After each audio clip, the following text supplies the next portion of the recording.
God bless. Today is April 28th, 2020.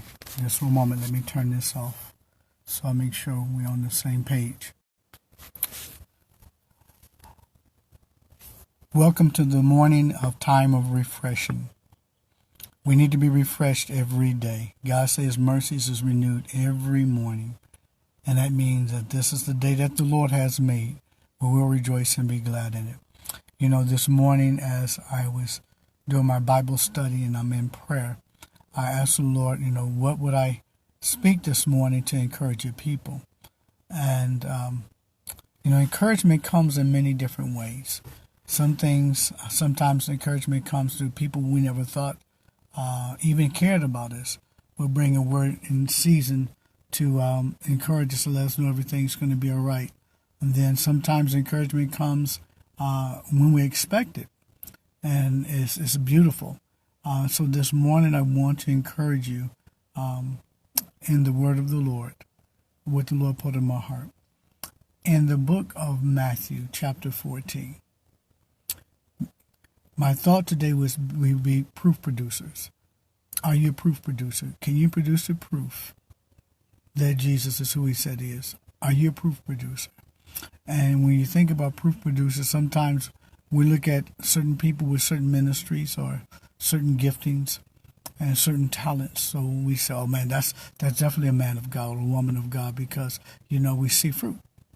And a lot of times we don't actually bear fruit ourselves because we're trying to compare our tree with somebody else's tree.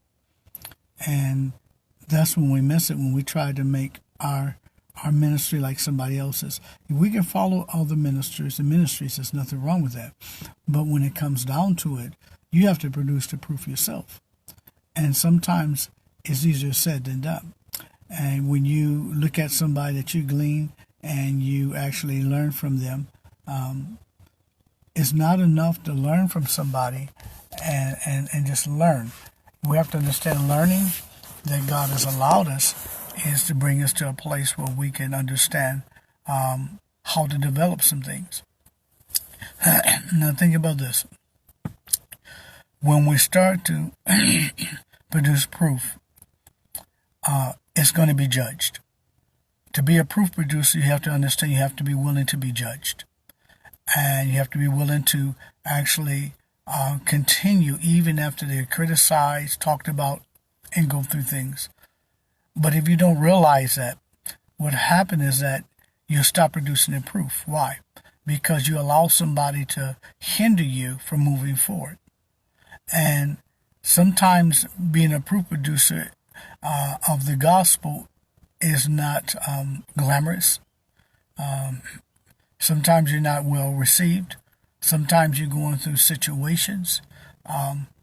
And when you're in that position, and you're doing what God asked you to do, but yet somebody still has a way of thinking about you or speaking about you. And then you start to become jaded. You start to move back from producing the proof of what God called you to do. All because somebody didn't receive what you said, or maybe somebody didn't like what you said, or maybe somebody didn't understand what you said. And so now here you are, and here I am, who have the goods, but we don't produce any fruit. We don't produce. Oh, Lord Jesus. Just a moment. Now, this is the enemy. Just one moment. I don't know why this thing is